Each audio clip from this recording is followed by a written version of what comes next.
Tair mlynedd ar ôl ei hymddangosiad yn Stadiwm y Millennium, mae'r band poblogaidd U2 yn ail-weld â Gwlad y Gân. Dyma Bono i egluro mwy. Mae'r bwrdd yn mynd yn anhygoel. Y gigs wedi bod yn dda iawn. A da ni eisiau mynd allan efo bang.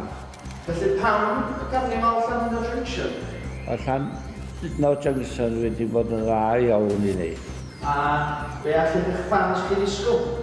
Wel, gaeth Ed dweud yna dda hi.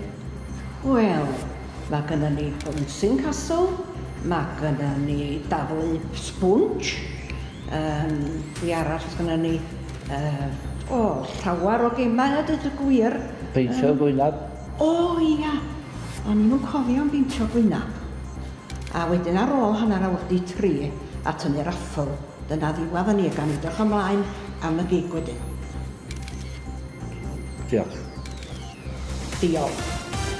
Mae arbenigwyr yn archwilio stad cyngor yn tre Herbert ar ôl i anifail anghyffredin gael ei weld yn yr ardal. Dyma oedd gan llygad dis i'w ddweud.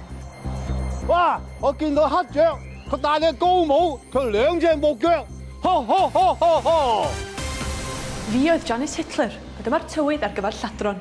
Bydd yna ambell i dig gwag yng Nghaerdydd y bore yma, ond ar y cyfan diwrnod llwm y fydd hi yn y de. Symud ymlaen i'r gogledd, a mae'n edrych dipyn gwell. Bydd yna ffenest cegin ar agor rhwng 2 a 3 yn Bala, a mae yna addewid o ddyn yn gadael ei ariadau yn ei car yn cricio dechna pnawn. Felly, ar y cyfan, os da chi'n mynd allan heddiw, well mynd â crowbar.